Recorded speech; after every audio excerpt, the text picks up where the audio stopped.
Let's get it.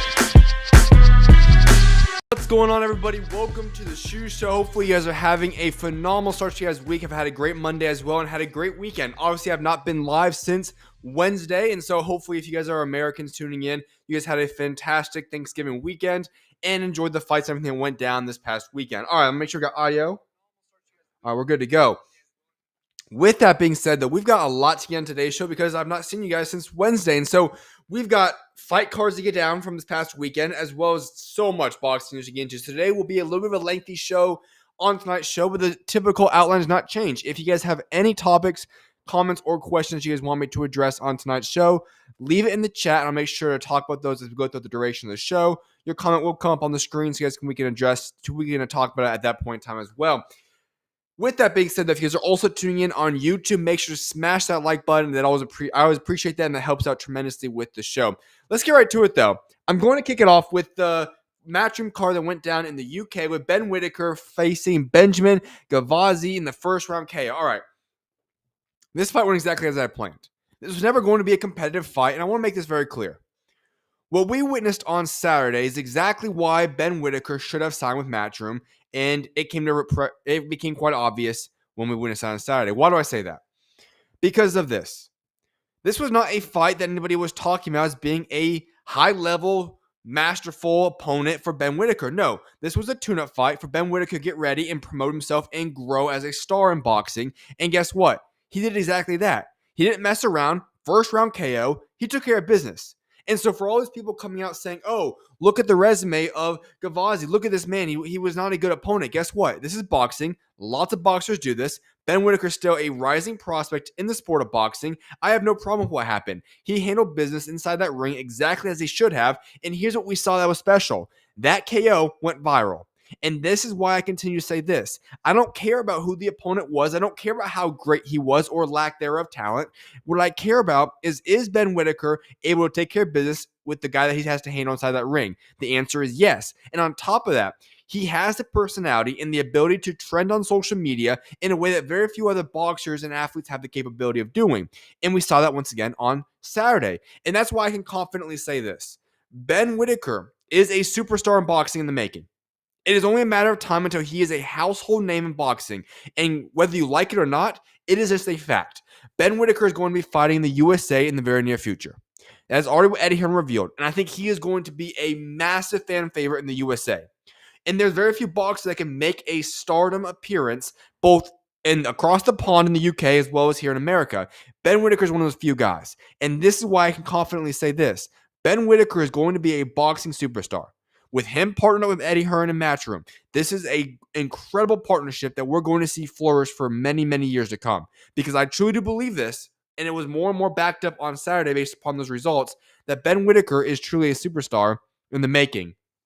Now, what's next with Ben Whittaker? Lots of options. Eddie Hearn already said that, listen, this is a man who he views as a man who's going to fight in the USA in 2026. You have guys like Jesse Hart in the mix, other guys along those lines. Ben Whittaker is going to be just fine. I think he's going to be built up correctly, and maybe by the end of 2026, we're going to see him fighting for a world championship interim, something along those lines, title eliminator, but continue to allow himself build up. But the time that Ben Whittaker is going to become a legitimate contender is quickly approaching.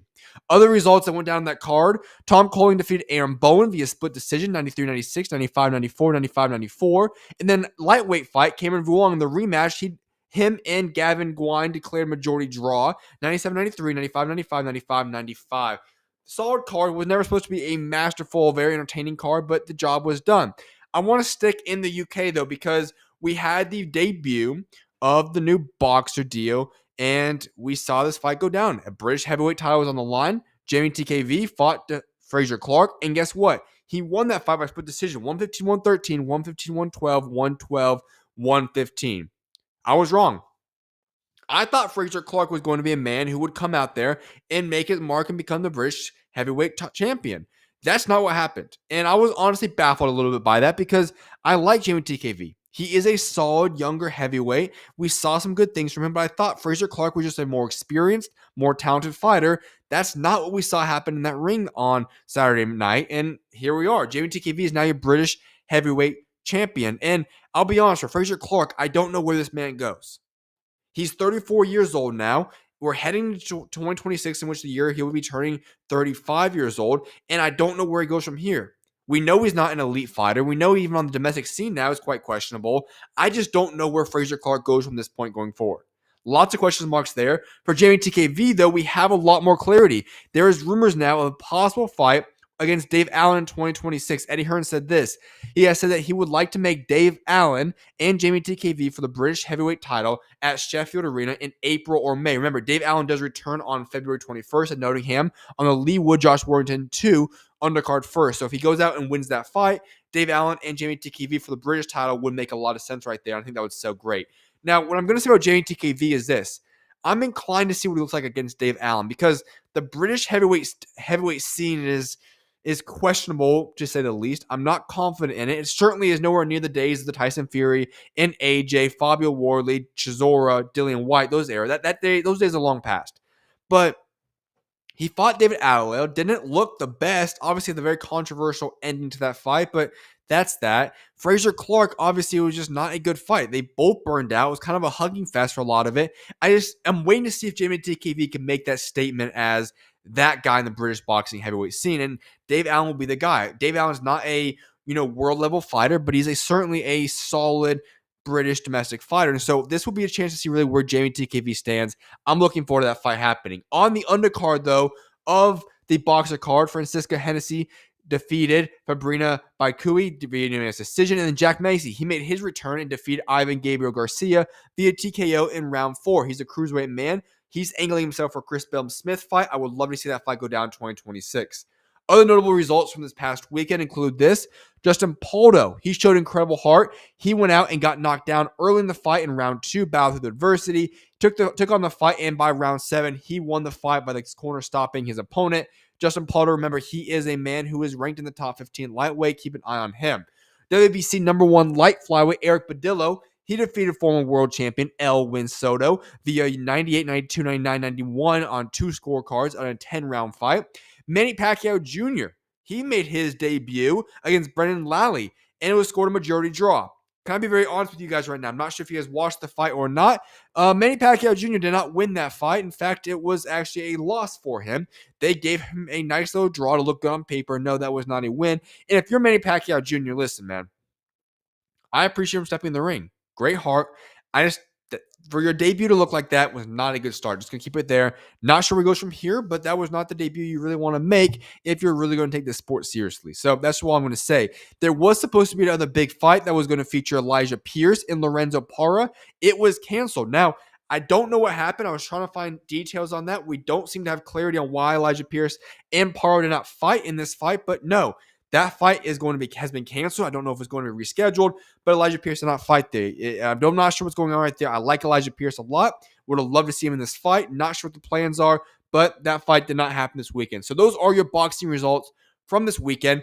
And with us heading to boxing news now, there is so many things to discuss and talk about. So I'm just going to point out there real quickly. If you guys have any debates or topics, disagreements with myself and what I say, make sure to leave it in the chat.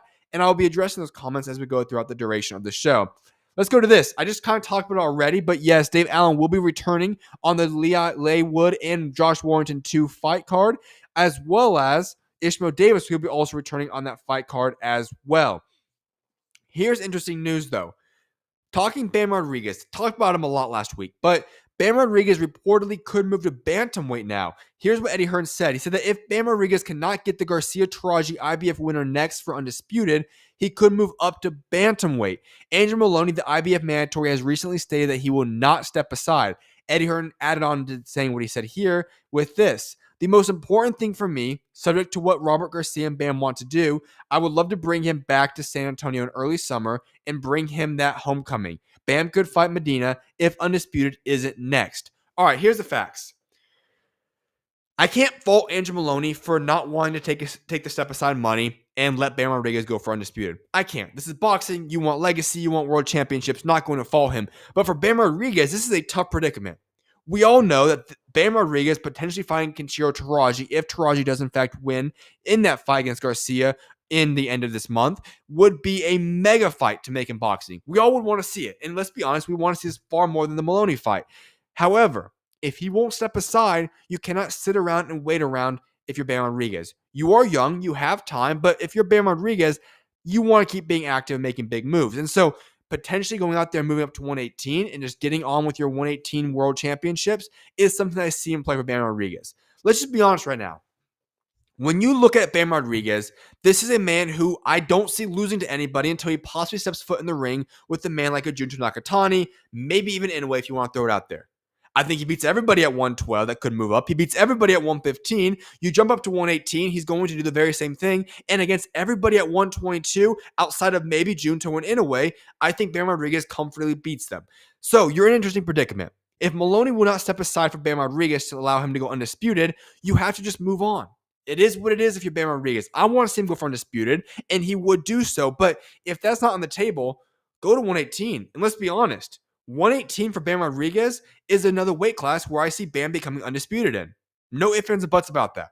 This is a weight class where you can go cash out some decent fights, go fight in Japan maybe if you so want, and you could make yourself a mega name and become undisputed at 118 maybe. And just throwing it out there, possibly even go back down to 115 and you go for undisputed if you so want at that point in time. I know it'll be very tough to do, but you could do so. So there's a lot of things on the table for Bam Rodriguez. We know who the man is. We know the only thing stopping him is guys like Maloney not taking the step aside money, which you can't fault him for, but that's the only thing stopping Bam Rodriguez. So it's going to be interesting to see where this man goes, but let's just be honest. Bam is generational. Bam can go undisputed at 115 or 118 or whatever he wants to do. He's more than capable of doing so. So we'll see what he does in that regard. All right. There were also reports coming out, and this was over the past week, that the Ring and Riyadh season boxing events are slowing down, and people are saying that the Saudi financial funding is dwindling. Yeah, that's not accurate. Here's what the Ring and Riyadh season boxing events came out and said, that they're not slowing down in any way, and that's completely fabricated, according to His Excellency Turki Al-Sheikh. Al-Sheikh says several marquee events are slated for 2026, and the stacked schedule of fights will be announced soon. Let me be honest with you guys. I'm not sure how political a lot of you guys that tune into the boxing show are. Yeah, Turki Al-Sheikh and Saudi Arabia are doing just fine in terms of funding. I know a lot of boxing fans don't like them. They have their thoughts and opinions, and that's your honesty. You can say whatever you want to say, believe what you want to believe. I'm not going to change that. But here's the truth. They're not running out of money. Not even close. And if Turki Al-Sheikh continues to want to invest in boxing, as does the country, and Mohammed bin Salman, who's the leader of that country, if they want to continue to put forth money into boxing, which it appears is true, they're not going anywhere anytime soon. So I know some of you guys that hate on these guys want them to disappear for some reason in boxing. Well, guess what? They're going to be just fine. Turki Al-Sheikh's not going anywhere anytime soon. And the only guy that's ever going to stop Turki Al-Sheikh from doing what he wants to do is Turki Al-Sheikh himself. So just going to throw that out there. They're not going anywhere. We still have lots of big fights coming in for 2026. Lewis Crocker. His return is possibly going to be set for April 11th. Lewis Crocker's first defense of his IBF welterweight world title could reportedly take place on April 11th at Windsor Park Stadium in Belfast. Interesting. So not sure who it's going to be against. And I'll be honest, I think Lewis Crocker could lose that unless they do so against somebody that is just not very good. When you talk about Lewis Crocker, I've oftentimes said this very same fact. I think he's a good dude. I think he's a solid fighter, but he pulled off the miraculous occurrence of somehow losing nearly every single round of 2 consecutive fights and yet winning both those and becoming world champion. I don't know how he did it. He did it though. And Lewis Crocker is a man who, yes, he is world champion. Not going to take it away from him. I just don't think he's very, very, very talented. And I think he's going to not be able to defend that belt very long. So we'll see who ends up fighting. But it appears that April 11th is the day he'll be returning to the ring. Who else is returning shortly? Adam Azim. He's set to headline in London on BBC 2 on January 31st following his dominant victory over Kurt Scobie.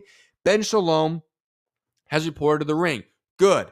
Let's keep Adam Azim active. This is a man who is a brewing star in the British boxing scene. Let's keep this man active. I'd love to see him on January 31st. Great date. Now, I'm going to talk about January 31st date very shortly, but great date right there. I talked about Ishmael Davis a little bit ago, and yes, he will be defending his British and Commonwealth super welterweight titles against the English champion Bilal Fawaz on the February 21st Lee Wood and Josh Warrington 2 undercard in Nottingham. Love that fight. Absolutely phenomenal fight right there. I'm ecstatic to go see that fight. I think it's going to be a phenomenal fight between those two guys. Two guys it's easy to get behind, that are very well respected. They're going to go to war. Have had both those guys on the show. If you have not tuned into those interviews, make sure to go check them out. But yes, love that fight. I'm excited for that one. It should be a good one. Dimitri Bivol is expected to return in early 2026. Eddie Hearn says this. He has revealed that the unified light heavyweight champion Dimitri Bivol will return to the ring in the first quarter of 2026. Bivol hasn't fought since defeating Artur Beterbiev for the undisputed title in February. All right, let me make this very clear. 2026 has a very good chance of being the year of Dimitri Bivol. Why do I say that? Well, rumors are currently quickly growing legs and steam in regards to Bivol and Beterbiev 3, the trilogy going down in early 2026, whether that be in February or March in Russia. All right, so let's say Dimitri Bivol goes out there. He defeats Artur Beterbiev, who is the second best light heavyweight of this generation, and you become a you become a unified champion once again. You can keep all your belts. Let me rephrase that. Let's say this fight ends up going down with Dimitri Bivol. He goes out there and defeats Artur Beterbiev for the second time and retains his belts. That's a massive win against the second best light heavyweight of this generation. And then you fast forward to the end of 2026, and Dimitri Bivol then faces David Benavidez, the monster, who is currently a top 10 pound-for-pound fighter in all the world, and you possibly go out there and defeat David Benavidez and become undisputed once again at light heavyweight with wins against 2 top 10 pound-for-pound fighters. If that is in fact what Dimitri Bivol does in 2026, it is going to be hard to top that for any other fighter. That would be one of the most remarkable years you could possibly have. Defeating 2 top 10 pound-for-pound fighters, becoming undisputed in light heavyweight, which is a very, very tough deal to do. And if you are able to do that, that right there would be one of the best years you could possibly put together. It would probably solidify Bivol as the fighter of the year in 2026. And on top of that, his resume would be remarkable, where you're looking at 2027 being the year that he either jumps ship up to cruiserweight and sees what he can do there, maybe goes for a rematch with Canelo Alvarez, who knows what he does. But that right there could very well set Bivol up for being the best fighter in 2026. So it's going to be a lot of stuff to look at. But yes, 2026 could in fact be the year of Dimitri Bivol. Floyd Schofield has called for a fight against Gervonta Tank Davis. He said this: "We are his mandatory opponent for the WBA. We want to fight the best." I like it. This is a fight I can get behind. Now, Gervonta Tank Davis has a lot of stuff to figure out. He needs to go fight some legitimate opponents, and Floyd Schofield Jr. is not really that guy I really want to see in the ring with Tank Davis. But if we throw all those other things aside in terms of Tank Davis's legal problems, we throw aside the fact that he's not fighting the guys we want to see him fight, is Floyd Schofield Jr. and Gervonta Tank Davis for the WBA World Championship a fight I could get behind? Certainly. You know, Floyd Schofield Jr. is coming off of a remarkable year where he went and had the great performance against Tevin Farmer. And if you say now that the young, hungry fighter is going to go in the ring with Gervonta Tank Davis, this is an intriguing fight. Very intriguing fight. Now, I think Tank Davis would be the favorite heading into this fight, quite clearly. I just don't know where he's at mentally, but this is a fight I can get behind, and I'm not sure if it happens. I don't know if we ever see Tank Davis fight again, but either way, Floyd Schofield Jr. deserves his shot at world title. Whether that be going out there and fighting Gervonta Tank Davis for the WBA, or Tank Davis vacates that belt and Floyd either gets promoted or fights for the world championship, regardless of how it happens, Floyd Schofield Jr.'s next fight should be for the WBA World Championship. He's earned it. He deserves it. And he's a fun, intriguing, exciting fighter as well to watch from America. So whatever the case may be, I'm all for Floyd Schofield versus Tank Davis fight. But if it's not that route and we have another fight against a guy like William Zepeda, whatever the case may be, I'm all for that. Regardless of what it is, the next time Floyd Schofield Jr. steps foot in that ring, it should be for a world championship. And I don't think he should do any other fight except for that. And it should happen early 2026.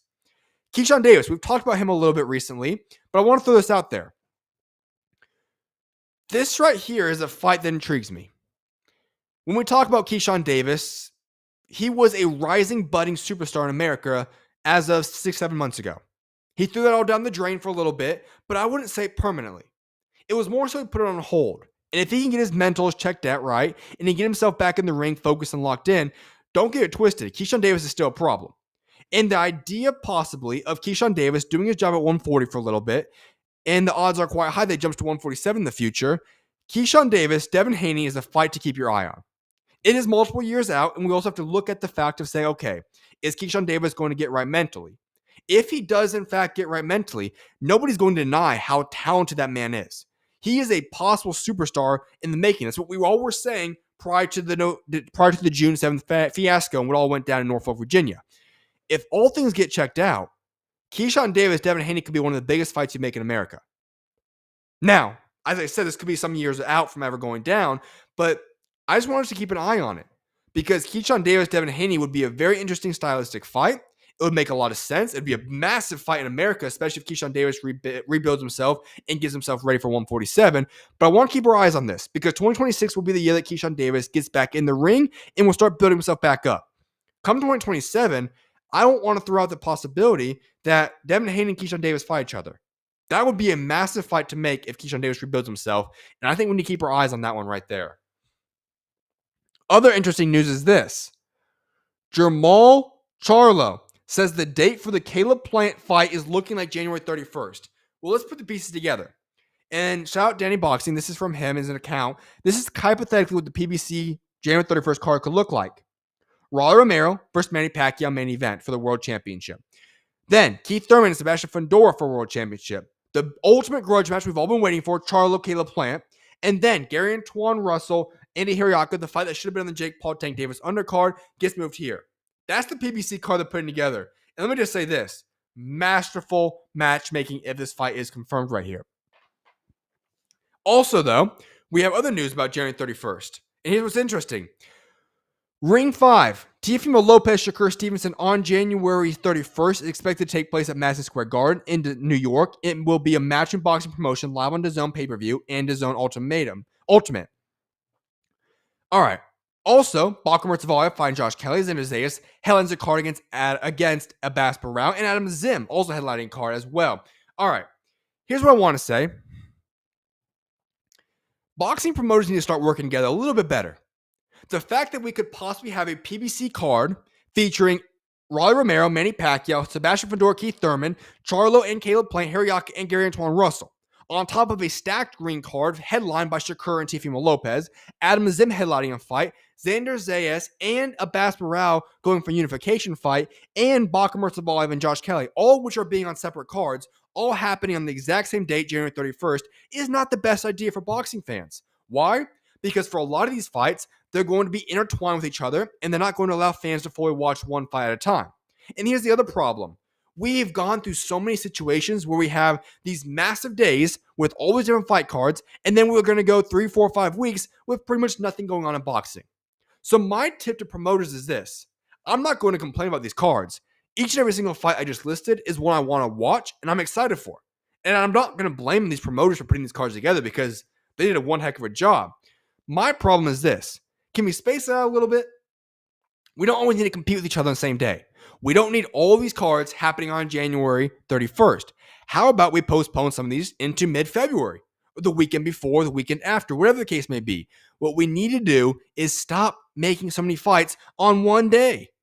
And I'm just going to say that because I love these cards and I want to watch them all fully. But when we put them all up onto one day, it makes it a little bit confusing, a little bit hectic, and it's not good for the sport of boxing. Let's spread these cards out, magnificent cards, but let's spread them out a little bit and allow us just to soak in and truly fall in love with each and every single one of these cards and embrace them to the fullness. Because when you have all these massive cards going down the same day, it's a little bit of a problem for boxing fans. Now, with that being said, as I said, Teofimo Lopez, let me actually make sure we got the right notes here. Teofimo Lopez versus Shakur Stevenson on January 31st. It is official. Madison Square Garden. Listen, I'm going to give a lot of support and respect to Teofimo Lopez for taking this fight, as I will do with Shakur Stevenson.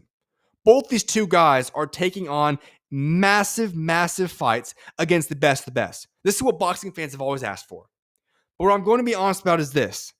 Teofimo Lopez specifically is putting himself in a very tough predicament. Teofimo Lopez could be putting himself in a position where I do believe Shakur will go out there and win this fight. And honestly, I think he could win it quite easily. And I like Teofimo Lopez. The problem is that Shakur Stevenson, I believe, is generational. This is a man who I believe when he beats Teofimo Lopez will be top 5 pound for pound. And you're going to put yourself in a tough position for Teofimo Lopez. Now, if Teo beats Shakur Stevenson, he also will go in the top 5 pound for pound as well. But I just want to be honest. When it comes to this fight, we need to give hats off to both Shakur Stevenson and Teofimo Lopez. This is the type of fight boxing fans want to see. Two of the top fighters in all the world, fighting the best guys on a big scene, Madison Square Garden. Thank you guys for making this fight happen. We need more of this. One of these two guys is going to lose this fight most likely. Sure, it could be a draw, whatever. The point is, these two guys are risking that O or risking this possible loss in these fights. That's a tough predicament to put yourself in. And when you look at that situation, not a lot of boxers out there are willing to do that. So hats off to Teofimo Lopez and Shakur Stevenson for making this fight happen. Because when you talk about true boxing fans, this is what boxing fans want to see. We want to see the best fighting the best. Two guys that are elite, top 15, probably higher fighters in all the world going at it. So hats off to both these guys. This fight I cannot wait for. That being said, Teofimo Lopez said this: I would love to face Terence Bud Crawford right after Shakur Stevenson. My, oh my, Teofimo Lopez. Listen, I know there's bad blood between Teofimo Lopez and Terence Bud Crawford. And I just gave my flowers to Teofimo Lopez for taking the Shakur Stevenson fight. Let me make this very clear. Tio wants no part of fighting Terence Bud Crawford. I get you just said that. If Terence Bud Crawford and Teofimo Lopez step foot in the ring together, I'm sorry, Tio's not making it through 12 rounds. It's going to be a brutal, brutal, brutal beatdown. And I mean, congrats. Props to you for even saying that you would want Terence Bud Crawford. But Terence Bud Crawford's on a different level. Bud Crawford is the number one fighter in all the world right now. Terence Bud Crawford is probably the best fighter of this generation. And Terence Bud Crawford is a bad, bad man that just put the work on Canelo Alvarez. If he did that to Canelo Alvarez, what do you think he's going to do to Teofimo Lopez? Listen, this is not a fight I want to see. I know some fans out there will say, I want to see Tio get beat up bad, and Bud Crawford can certainly do that. But let's be honest. That's not even a safe fight. If Bud Crawford and Tio got in the ring together, it's going to be a bad, bad night for Tio. He could seriously get hurt. So, Tio, I appreciate you for having the cojones to say you want to go out there and fight Bud Crawford, but please don't make this fight happen. I don't think they should even sanction this fight. It'd be such a brutal, bad beatdown by Terence Bud Crawford. Here was something very shocking. Oleksandr Usyk. Yeah, he stated that he has a desire to face former WBC heavyweight champion Deontay Wilder at the annual WBC convention. And then on top of that, Wilder's co-manager Shelly Finkel wants Oleksandr Usyk versus Deontay Wilder to happen next year, being 2026 as well. Listen, if you're Oleksandr Usyk, and we all want to see him fight great fighters, but let's be honest, the heavyweight division sucks. If you're Oleksandr Usyk, why not go take the Deontay Wilder fight? Does Wilder deserve the fight? No. But if you're Usyk and you could possibly go out there and cross off Tyson Fury, Anthony Joshua, and Deontay Wilder off that checklist, all of which were the three kings of the heavyweight division this generation, at least we talked about being, that looks real good on that resume. And a lot of us talk about Oleksandr Usyk and saying, okay, his resume cannot be as great as some of the all-time greats at heavyweight because his era sucks. I agree with that statement right there. But if you can go get Deontay Wilder on that resume, why not? It shouldn't be a tough fight. Now, don't get me wrong, Deontay Wilder always will have that ability to knock you out with one punch. But generally speaking, this should not be a competitive fight. And so if they want to make it happen, let's make it happen. Easy to sell. It'll be a fun fight to make. An American heavyweight gets a big fighting scene once again. Why not make it happen? Now, I'm not saying this fight should ever get mandated. I don't think anybody should ever force this fight to happen. But if Usyk actually wants this fight against Deontay Wilder, give him it. Why not? Let those two guys fight each other. I'm all for it. Wilder has had a great run in his career. He's obviously one of the best of this generation. Wilder, Usyk, book the fight, make it happen. Usyk would probably have his way quite easily with Wilder. Might not even be a competitive fight unless Wilder nails that miraculous bomb. But why not? If you're Usyk, go make this fight happen in 2026. I'm all for it. Easy build-up process. And for Usyk, you add that Wilder name to your checklist, and I think that'd be great for his resume as well. A fight between Katie Taylor and Ronda Rousey is in the works for 2026 in Las Vegas. Now, we haven't seen too many of these celebrity-type boxing fights and women's happen too often at this scale, but I like this idea. Katie Taylor is a legend. One of the greatest women of all time, one of the best of this generation, maybe even the best of this generation. She's a legend. Ronda Rousey, you could say the exact same thing, but for MMA. Put these two in the ring. It would sell just great. I think I'd love to see this fight happen as well. Katie Taylor can cash out once again. It would probably be a Netflix fight in Las Vegas. Make it happen. I'm all for these two women go out there fighting. I think it'd sell great. It'd be great for the sport of boxing because a lot of eyes would be drawn onto the sport with two massive women's names like Katie Taylor and Ronda Rousey. Make it happen in 2026. I think it'd be a fun fight. We don't see too often these types of fights happening in the crossover types happening in women's boxing. Why not make this happen in Las Vegas? I think Netflix would probably pick it up as well. Last thing I've set for you guys on today's show, unless there's any more comments I see in the topic, which I do not currently see, let me pull them up real quick. No, I do not. Is this. Jerron Ennis posted this on his Instagram story. He said this, 2-division champ loading. Well, we all thought and want Vergil Ortiz Jr., but Boots Ennis says 2-division champ and Vergil Ortiz is not a world champion. Here's the truth. I'm starting to feel like we're not going to get Jerron Boots Ennis versus Vergil Ortiz Jr. next. There's not been a lot of confidence given out by any of the promoters involved. And then Boots Ennis posts on his story, 2-division champ loading. And here's the truth. For Boots Ennis, he's in a far better situation than Vergil Ortiz is in terms of getting that next fight. If Boots Ennis decides not to fight Vergil Ortiz, he has the opportunity to go out there and fight the winner Josh Kelly, Bakum Murtavaliev for a world championship due to the Eddie Hearn partnership. And on top of that, he's already the mandatory for the winner of Xander Zayas in a Bas Barao, meaning he has an opportunity to get 3 of the world championship belts at 154, whichever way he decides to go, because of Eddie Hearn or being the mandatory. That is a far better situation than Vergil Ortiz is in. Vergil Ortiz does not have a world championship fight locked in. That man's over there messing around with a possible Earl Spence fight. So if you're Boots Ennis, you're really the one playing the cards right now. You have all the chances to do whatever you want to do right now. If Vergil Ortiz does not want to make the fight happen or he's playing hardball, guess what? Boots Ennis does not need Vergil Ortiz. Yes, that's one of the best and biggest fights to make in all boxing, and we all want to see it, and it must happen at some point in time. But if it doesn't happen next, that's going to reflect worse on Vergil Ortiz than it does on Boots Ennis. Boots is in a mighty fine position right now, and if he wants so, he can go become world champion with either a unified belt or go for the belt with Bakum Murtavaliev, Josh Kelly winner. I think if you're being honest, Boots Ennis has all the keys right now. He can go do what he wants to do, and Boots Ennis really is playing the cards right now. So if you're Boots Ennis, you don't need to play this game with Vergil Ortiz. If Vergil Ortiz is going to duck you and play hardball, go continue on with your career. You're in a far better position than Vergil Ortiz is. Go become the icon that you can be. And if Vergil Ortiz wants to catch up and go get a world championship and meet you in the ring for a unified fight or maybe even undisputed, then let that happen. But Boots Ennis is in a great situation. And if he decides to go for the 2 belts or 2-division world champion, go do it. I think it makes plenty of sense for him. Go make it happen. He has the opportunity to do whatever he wants to do right now. With that being said, though, I appreciate each and every single one of you guys for tuning in to today's show. I don't see any more topics or comments in the comment section. So we're wrapping up today's show with that. I appreciate you guys all for tuning in to today's show. I will be back live probably tomorrow. If not, it'll be for sure Wednesday. But may God bless you guys all. Have a fantastic rest of you guys Monday. If you guys are tuning in on Tuesday, have a great Tuesday. I'll see you guys back live shortly. May God bless you guys all, and I'll see you guys shortly. God bless you guys all. And with that being said, SchuZ out. God bless y'all.